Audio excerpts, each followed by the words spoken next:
ये कुछ पॉइंट्स हैं।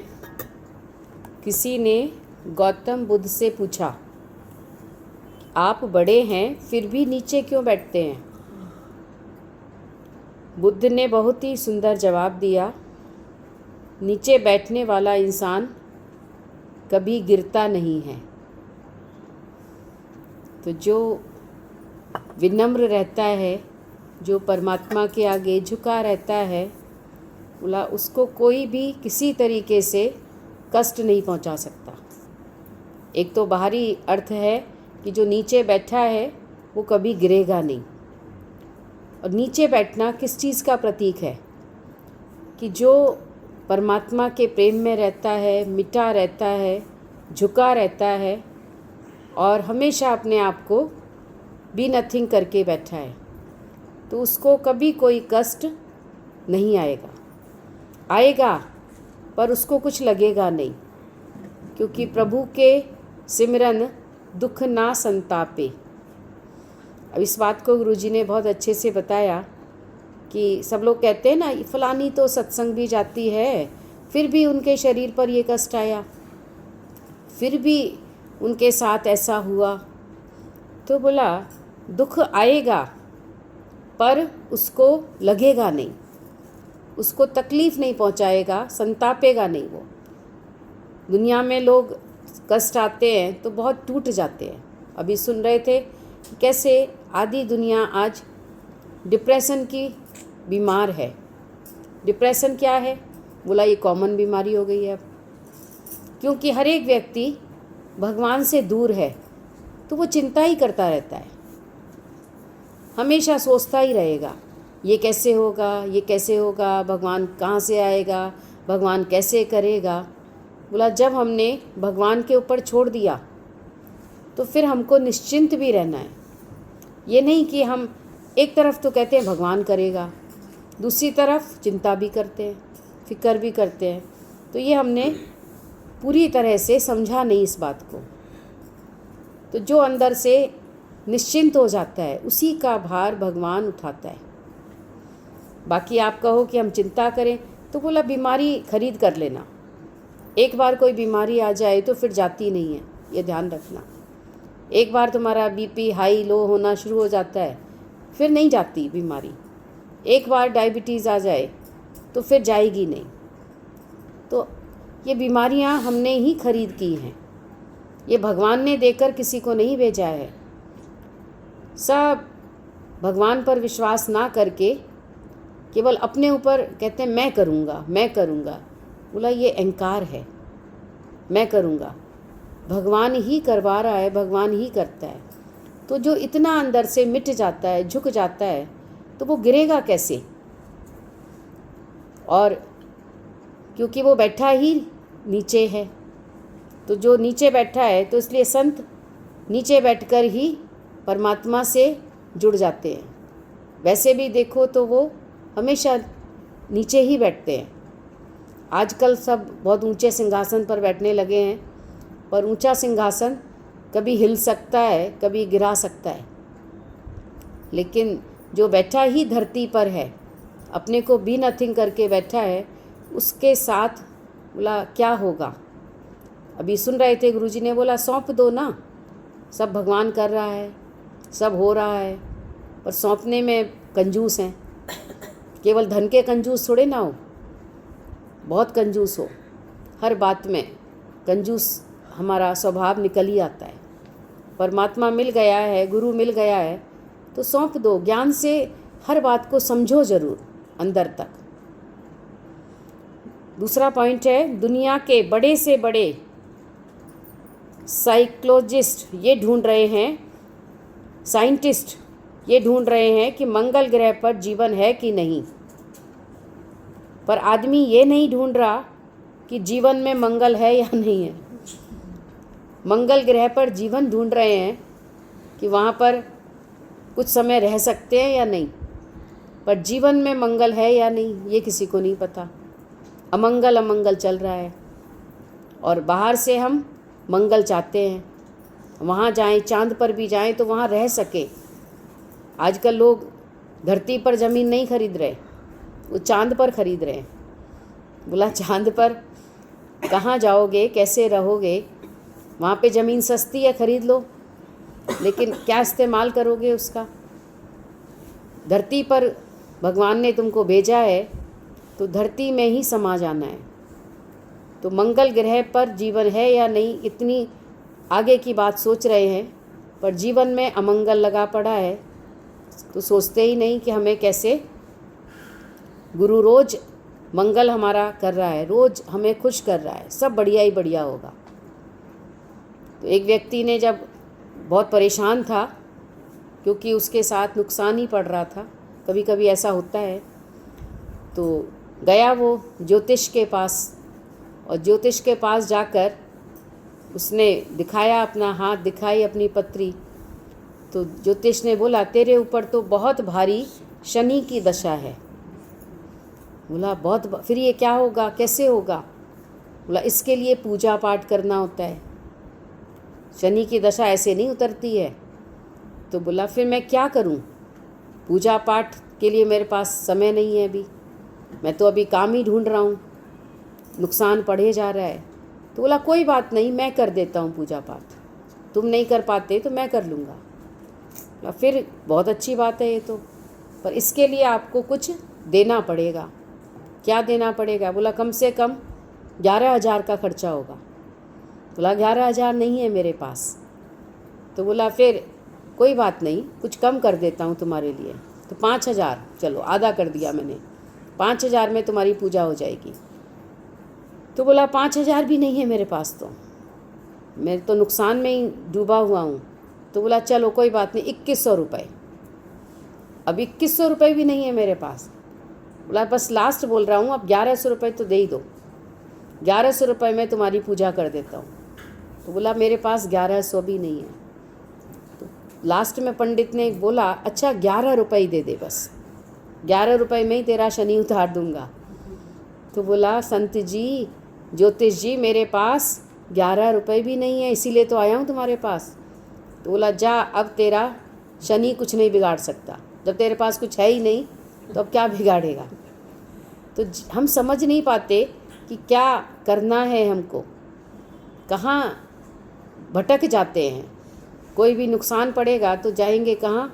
ऐसे लोगों के पास जो और हमारा खर्चा करवा देते हैं। पर गुरु हमको बोलता है कि ये सब जीवन का हिसाब किताब है और ये भी गुजर जाएगा। अभी सुन रहे थे दादा क्या निश्चय, कि दादा ने अपना निश्चय किया। बोला कोई आकर मुझे ये खबर दे, बोला तेरे चारों बेटे ही अचानक से उनकी एक्सीडेंट में डेथ हो गई, तो मैं कहूँगा ऐसा भी होता है। तो बोला दादा ऐसा भी होता है? बोला हाँ। बोला जब तुम दूसरों की सुनते हो तो तुम बड़ी आसानी से कह देते हो ऐसा भी होता है। तो बोला दादा ने बोला ये सब मैंने गुरु को अपना सौंप दिया, तो अब गुरु का परिवार है, गुरु जाने कैसे संभालेगा। तो ऐसा भी होता है। तो मंगल ग्रह पर जीवन ना ढूंढकर अपने जीवन में मंगल ढूंढे, किस तरीके से हमारा जीवन खुशहाल हो सकता है। प्रेम में गुरु का वचन लगाओ और जीवन को अपना सही राह पर चलाते जाओ। तो केवल बाहर से संत के चरण धोकर नहीं पीने। सारे लोग क्या करते हैं, गुरु नानक साहब का जब सुनते हैं कि वाणी कि चरण साधु के धोए धोए पी, अर्प साधु को अपना जीव, तो क्या कर रहे हैं सब? बोला गुरु नानक ने ही तो ये बात कही है, चरण साधु के धोए धोए पी। तो हम संत आते हैं घर में और उनके चरणों को धोते हैं और पूरे में चरणामृत बटता है, पर नहीं समझते कि गुरु नानक ने क्या बोला है। चरण माना वचन, संस्कृत में चरण माना, और उतनी गहराई से उन्होंने बोला, पर आजकल लोग नहीं समझ सकते। चरण माना वचन, तो गुरु के वचनों को धो धो के पीना है, यानी गुरु के वचन पर चलना है और उस वचन पर मर मिट जाना है, तो तुम्हारा मंगल ही मंगल होगा। तो जीवन में मंगल कैसे होगा? मंगल पर जीवन नहीं ढूंढना हमको, पर जीवन में मंगल हर वक्त रहेगा जब तुम गुरु के वचन को समझेंगे। तीसरा वचन है पानी जैसा बनो, जो अपना रास्ता खुद बनाता है, पत्थर जैसा नहीं जो दूसरों का रास्ता भी रोकता है। तो पानी जैसा जीवन होना चाहिए, इतना घुला मिला मिटा हुआ कि वो अपने आप रास्ता बना लेता है। अगर कोई उसको रोकता है तो वो ऊपर से निकल जाता है, पर रुकता नहीं है। तो पानी जैसा जीवन, ना कि पत्थर जैसा। पत्थर तो सबका रास्ता रोक कर बैठा है। तो ज्ञानी कठोर नहीं है, ऊपर से भले हमारी संभाल करता है, पर दिल से बहुत कोमल है। माखन से भी कोमल हो और सागर से भी गहरे हो। सागर की गहराई क्या है आपको पता है क्या? किसी को नहीं पता। नदी की गहराई सबको पता है, वो आपको नेट पर मिल जाएगी। वैसे भी किताबों में लिखी है बातें कि नदी की लंबाई कितनी है, गंगा की, यमुना की, गोदावरी की, सब नदियाँ बह रही हैं। लेकिन समुद्र की गहराई किसी को नहीं पता, क्योंकि समुद्र की था कोई नहीं ले सकता। तो गुरु के प्रेम की भी था हम सब नहीं ले सकते कि कैसे वो हमारे लिए जीवन लुटा कर बैठा है। तो अभी प्रेम करो, पानी जैसा जीवन बनाओ और हर जगह से रास्ता मिल जाएगा तुमको, क्योंकि पानी सबका जीवन है, जल ही जीवन है। तो जल के बिना जीवन ही नहीं है। तो इतना प्रेमी बनो, इतना सबके दिल में बैठ जाओ कि सब रास्ता खुद ही दे दे। ठोकर तुम्हें लगेगी ही नहीं, ना तुम किसी को ठोकर मारो, ना तुम्हें ठोकर लगेगी। पानी को कोई रोक नहीं सकता, पानी के बहाव को। अभी सब लोग जाते हैं गंगा में, तो गंगा में इतना बहाव कैसे है? और हरिद्वार में तो बोला इतना ज़्यादा बहाव है कि बहुत संभाल के ही सबको स्नान करना पड़ता है। पर एक बढ़िया बात है मछलियों के लिए कि हरिद्वार में मछलियों को पुरुषार्थ नहीं करना पड़ता। क्यों? क्योंकि इतना तेज़ बहाव है, वो वैसे ही पलट जाती है और हर जगह उसको बहुत मेहनत करनी पड़ती है। तभी तो बोला पानी बिच मीन प्यासी, मोए सुन सुन आवे हाँसी।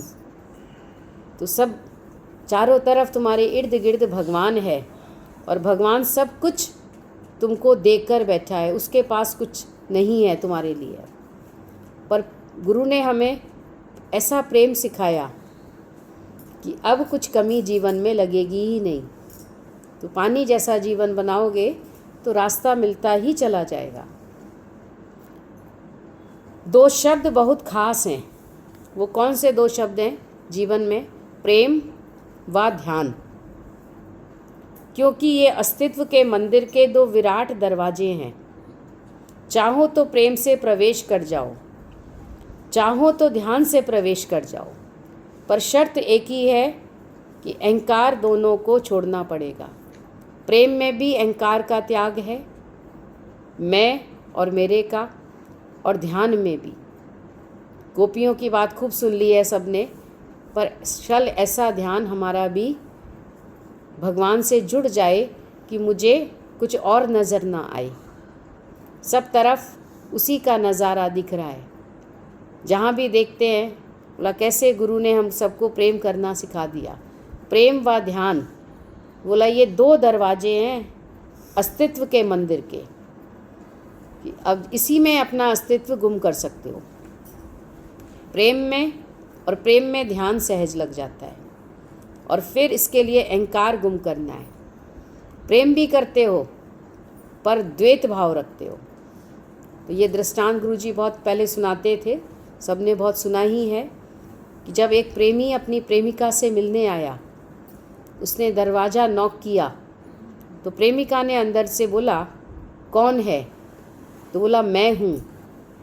तो उसने बोला ये घर बहुत छोटा है, इसमें दो की जगह नहीं है, इसमें सिर्फ एक ही रह सकता है, इसलिए मैं दरवाज़ा नहीं खोलूँगी। उसके बाद वो चला गया। फिर उसके प्रेम में वो इतना गुम हो गया, इतना अंदर से तड़प तड़प के बेचैन होकर फिर आया, दरवाज़ा फिर खटखटाया। तो बोला, फिर उसने पूछा प्रेमिका ने कौन है? तो उसने बोला तू ही तो है। उसने दरवाज़ा खोल दिया, बोला हाँ एक रह सकता है। तो प्रेम दो को एक करने का काम करता है, पर दुनिया में सब भले प्रेम करते हैं पर दो दो ही रहते हैं और बल्कि अनेक हो जाते हैं, पर गुरु के प्रेम में एक हो जाते हैं। तो प्रेम व ध्यान ऐसे दो दरवाजे हैं अस्तित्व को गुम करने के लिए, अस्तित्व के मंदिर के। इनके बिना भगवान के राज्य में हम प्रवेश भी नहीं कर सकते। प्रेम में बोला हर बात अच्छी लगती है। अगर प्रेमी आपका कुछ भी आपको कुछ बना के खिलाए तो आप क्या कहोगे, बहुत बढ़िया, कम से कम खिलाया तो मुझे। प्रेम में कोई कैसी भी चीज़ देता है आपको तो आप कभी पलट के नहीं बोलोगे ठीक है कोई बात नहीं, किसी ना किसी काम आई जाएगी, कोई बात नहीं, सूट नहीं बनेगा तो हम ये बना लेंगे, कुछ ना कुछ हो जाएगा। मतलब प्रेम ऐसी चीज़ है। तो प्रेम परमात्मा से जब जुड़ हो जाता है, ये तो केवल एक दो एक्शन है खाली। जब परमात्मा से हो जाता है तो कोई शिकायत ही नहीं बचती और प्रवेश हो जाता है, और अहंकार दोनों में ही छोड़ना पड़ता है। 5वां पॉइंट है ध्यान व प्रेम का मतलब आगे और समझाया कि अस्तित्व से जुड़ने का उपाय। यहाँ अस्तित्व एक अपने मैं का अस्तित्व गुम करना है, और जो परमात्मा का अस्तित्व है उससे जुड़ने का साधन है। उससे नहीं जुड़े हैं यही दुख है, और उससे टूट गए हैं यही तो पीड़ा है। धन से जुड़ गए हो तुम और ध्यान से टूट गए हो, परमात्मा से अलग हो गए हो, बस केवल मनी माइंडेड हमारा माइंड रह गया। केवल जहाँ से हमारा मतलब निकलता है, धन का काम बनता है हमारा, वहीं पर हम जाते हैं, वहीं पर हम बोला ये हमारी बहुत बड़ी अंदर अज्ञानता है। और बोला जो मनी माइंडेड है वो कभी प्रेम नहीं करते, वो तो सिर्फ बोली लगाते हैं हर चीज़ की, मिलेगा क्या, ये काम करूँगा तो होगा क्या। तो बोला इस रास्ते पर प्रेमी बनना है, जुआरी बनना है, व्यापारी नहीं। व्यापारी तो फ़ायदे की बात करता है हमेशा, कहाँ से मुझे फ़ायदा पड़ेगा, पर जो जुआरी होता है वो दाव लगाता है। तो मीराबाई ने बोला ये जीवन प्रभु तेरे लेखे, बहुत जन्म बिछड़ी थी माधव, अब ये जन्म तुम्हारे लेखे। तो परमात्मा से प्रेम करके बोला अंदर से उस सच के अस्तित्व से हम जुड़ जाते हैं, और धन से जुड़ गए हैं और ध्यान से हम टूटते जा रहे हैं। पद से जुड़ गए हैं, परमात्मा से टूट गए हैं। बस केवल यही सोचते रहते हैं कब मुझे और ऊंचा पद मिलेगा, कब मैं सास बनूंगी, कब मैं ये बनूंगी। बोला बनना ही नहीं है। गुरु ने बोला बनना ही है अज्ञान सबसे बड़ा। मैं सिर्फ वो परमात्मा हूँ, वो सच हूँ, यही सच है। बाकी जो बने हो वो मिटा दिए जाओगे, नहीं मिटे तो एक दिन भगवान मिटा देता है। तो पद से जुड़ गए हैं और परमात्मा से टूट गए हैं। इसी कारण जीवन में इतना दुख है, और ये दुख बिना प्रेम और ध्यान में डूबे नहीं मिटेगा। दुख ना उतरे ज्ञान बिन, चाहे निश दिन पूछे पुछाए। चाहे सारी दुनिया हमें पूछे, चाहे सम्मान मिले, चाहे हम करोड़पति भी बन जाएं, अरबपति भी बन जाएं, पर दुख उसके पास भी है। लेकिन जो गुरु की शरण आ गया उसी के दुख उतरते हैं। कैसे गुरु ने सबको हर बात को उड़ाना सिखा दिया। बोला उड़ाते जाओ, बात ख़त्म हो जाएगी। जितना दिमाग में रखोगे उतना तुम्हारा दिमाग थक जाएगा, बीमारी आ जाएगी। तो हर बात को टेक इट इजी, हर बात को इधर कर दो। जैसे हम स्विमिंग करते हैं तो कैसे करते हैं, दोनों हाथ चलते हैं आगे, हटाओ पानी को, हटाओ, तभी आगे बढ़ सकते हैं। तो जीवन में भी हर बात को हटाते जाओ। जो कल तक भी हुआ है उसको भी भुला दो, और जो अब हो रहा है केवल अब में जियो। आज में भी नहीं जीना, हमें अभी में जीना। अभी में एक पल मेरे प्राण बसत है, अभी के अभी में भगवान बैठा है मेरे दिल में, और अभी का अभी भले ये शरीर परमात्मा से जुड़े चाहे अलग हो, लेकिन मेरा मन जुड़ा हुआ है। तो अंदर से इतने जुड़न हो जाए। छठा पॉइंट है खुद को खुद ही खुश रखें, ये जिम्मेदारी किसी और को ना दें। हम सबको जिम्मेदारी देते थे, तुम मेरे लिए ये काम करना तो मैं खुश रहूँगी, तुम मेरे लिए ये करना तो मैं खुश रहूँगा, तुम मेरा कहना मानना, तुम मुझे ये करना। बोला नहीं, ये जिम्मेदारी हर एक की खुद की है। तुमने मुझे ऐसा कहा ना, इसलिए मैं नाराज़ हो गया, इसलिए मैं रूठ गया। नहीं, बोला उसने कहा वो जाने, पर मैं क्यों रूठा ये मैं जानूँ। तो खुद को खुश रखने की जिम्मेदारी किसी दूसरे की नहीं है, ये जिम्मेदारी हर एक की अपनी है। क्योंकि मनुष्य जन्म तुम्हें मिला है तो तुम्हें ही अपनी संभाल करनी है। हर एक को अपनी चीज़ों की संभाल करनी है। अब हम कहेंगे तुमने दरवाज़ा बंद क्यों नहीं किया, बोला एक जिम्मेदारी है मेरी, मुझे ही करना है, बस देख लिया मैंने। एक दूसरे के ऊपर टालने से क्या होता है, बोला गड़बड़ी होती है हमेशा। वो कहेगा उसने नहीं किया, वो कहेगा उसने नहीं किया। तो मुझे कौन खुश रखेगा, मैं खुद ही अपने आप को खुश रखता हूँ। सुबह उठकर मुस्कराओ ज़रूर, शुक्राना करो, परमात्मा का शुक्राना अदा करना है। Pray not but praise God, परमात्मा का शुक्राना करना है, ना कि भगवान से केवल मांगना ही मांगना है। बहुत दिया देने वाले ने मुझको, आंचल ही ना समाए तो क्या कीजिए। और 7वां पॉइंट है, ज़रूरत नहीं कि हम सबको पसंद ही आए, पर ज़िंदगी ऐसे जियो कि जो रब को पसंद आए। बोला दुनिया को पसंदी का नहीं, अंदर से कहो मुझे अपनी पसंदी का बना लो जी। गुरु के लिए हमें कहना है, हम भगवान को पसंद आए। अब दुनिया को हर एक व्यक्ति पसंद नहीं आ सकता, किसी व्यक्ति को सारी दुनिया पसंद नहीं करती कभी भी। भगवान के भक्तों को भी सब थोड़ी पसंद करते हैं। जिनके साथ तुम नहीं बैठेंगे वो तो नाराज़ होंगे ही होंगे, पर भगवान की पसंद का बनूं मैं। मुझे अपनी पसंदी का बना लो जी, मुझे झुकना नहीं आता, मुझे झुकना सिखा दो जी। बस अंदर से ऐसा भाव रखें कि मैं परमात्मा की पसंद का हूँ या नहीं हूँ, क्योंकि सबकी पसंद का नहीं बन सकते आप। राधा ने केवल कृष्ण से प्रेम किया और कृष्ण के से प्रेम करके उसने फिर दुनिया से अपना नाता हटा लिया। तो आज सारी दुनिया राधे राधे क्यों कर रही है। जाओ आप बरसाने में जाओ, आप कहीं भी जाते हो, वृंदावन में राधे राधे राधे राधे क्यों कर रहे हैं, क्योंकि राधे ने कृष्ण से प्रेम किया, वो उसकी पसंद की बनी। खाली दुनिया की पसंद के आप नहीं बन सकते। और एकांत में ही मंदिर है और एकांत में ही साक्षात्कार है, भगवान से मिलाप है।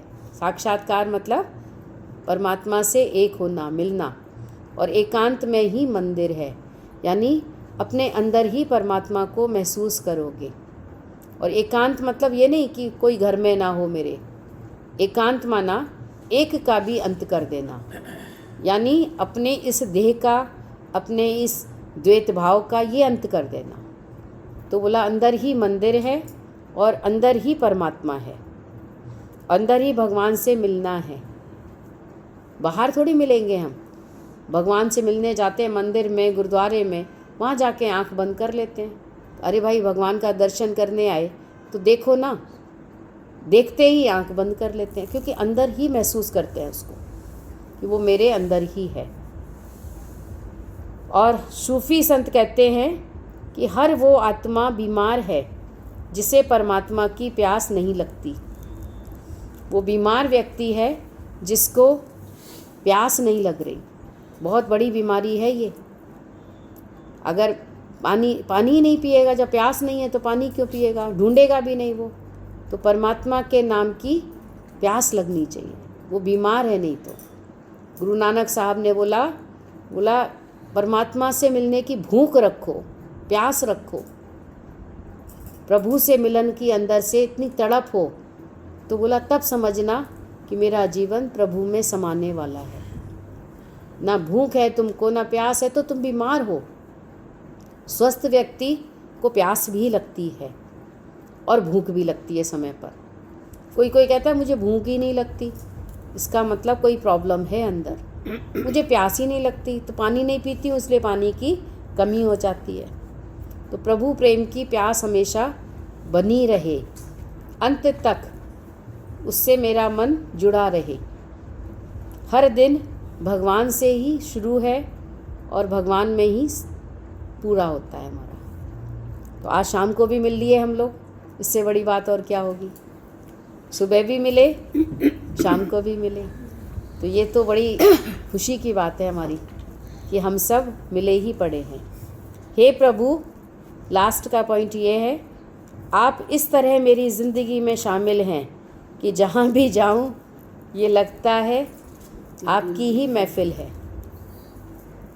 हर जगह इतने परमात्मा के, गुरु के प्रेम में शामिल हो जाओ, भगवान तुम्हारे में शामिल हो जाए। एक ही बात है, जब तुम उसमें मिल गए और वो तुम्हारे में मिल गया तो जहाँ भी जाऊँ तो लगता है आपकी ही महफिल सजी हुई है। भगवान ने सारा इंतज़ाम हम सब के लिए किया हुआ है। हम कभी सोच भी नहीं सकते थे कि कैसा भगवान ने हम सब के लिए चमत्कार किया है। जब धरती पर कोई आता है तो बोला उसके रहने का इंतज़ाम, खाने का इंतज़ाम भगवान ने करके भेजा है। बच्चा कुछ नहीं खा पी सकता तो माँ के दूध से ही जीवित रहता है। इससे बड़ा और क्या चमत्कार चाहते हो बताओ? और कोई चमत्कार चाहिए तुमको? भगवान ने सबको बहुत कुछ दिया ही दिया है। चींटी को कण भर, हाथी को मण भर, तो हर जगह उसकी महफिल लगी पड़ी है। प्रेम बांटना ही बांटना है। महफिल सजाओगे तो सज जाएगी। गुरु से सजी महफिल, दादा से सजी महफिल, गुरुजी से सजी महफिल। हर महफिल में गुरु को अपने साथ रखो तो लगेगा ये उसी की महफिल है। जहाँ भी जाऊँ ये लगता है ये तेरी महफिल सजी पड़ी है। तुम्हारी आँखों में वो बसा रहे हर वक्त। नहीं है तो फिर और क्या है, मेरे दिल को जो तुमने दर्द दिया है, मोहब्बत नहीं है तो फिर और क्या है, मेरे दिल को जो तुमने दर्द दिया है, मोहब्बत नहीं है तो फिर और क्या है, निगाहों में तुम हो, ख्यालों में तुम हो, ये जन्नत नहीं है तो फिर और क्या है, ये माना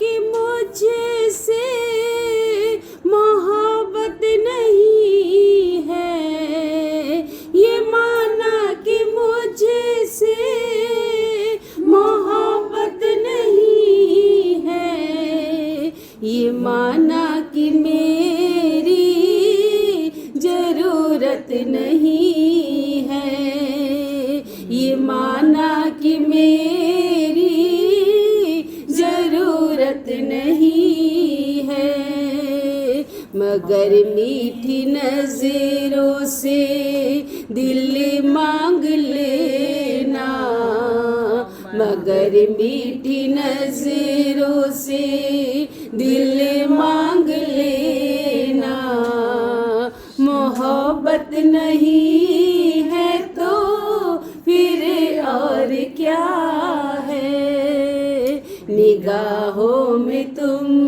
हो, ख्यालों में तुम हो, ये जन्नत नहीं है तो फिर और क्या है, निगाहों में तुम हो, ख्यालों में तुम हो, ये जन्नत नहीं है तो फिर और क्या है, मेरे दिल पे बिजली गिराई है तुमने, मेरे दिल पे बिजली गिराई है तुमने, और बातों ही बातों में मन हरते हो, और बातों ही बातों में मन हरते हो। मेरी इन अदाओं पे ओ हंसने वाले, मेरी इन अदाओं पे ओ हंसने वाले, शरारत नहीं है तो फिर और क्या है। मेरी इन अदाओं पे ओ हंसने वाले, शरारत नहीं है तो फिर और क्या है। निगाहों में तुम हो, ख्यालों में तुम हो, ये जन्नत नहीं है तो फिर और क्या है। ख्यालों में तुम हो, निगाहों में तुम हो, ये जन्नत नहीं है तो फिर और क्या है। मेरे आंसुओं की तरफ तुम न देखो, मेरे आंसुओं की तरफ तुम न देखो, तुम अपनी कयामत की नजरों को रोको, तुम अपनी कयामत की नजरों को रोको। निगाहें मिला कर नजर फेर लेना, निगाहें मिला कर नजर फेर लेना।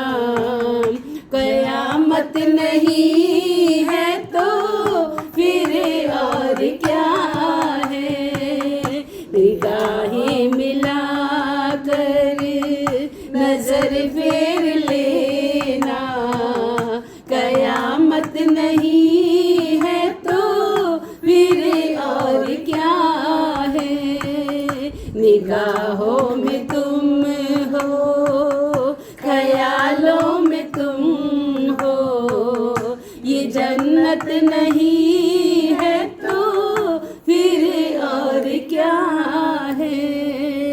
मेरे दिल को तुमने जो दर्द दिया है, मोहब्बत नहीं है तो फिर और क्या है। मोहब्बत नहीं है तो फिर और क्या है। हरिओम सभी के लिए।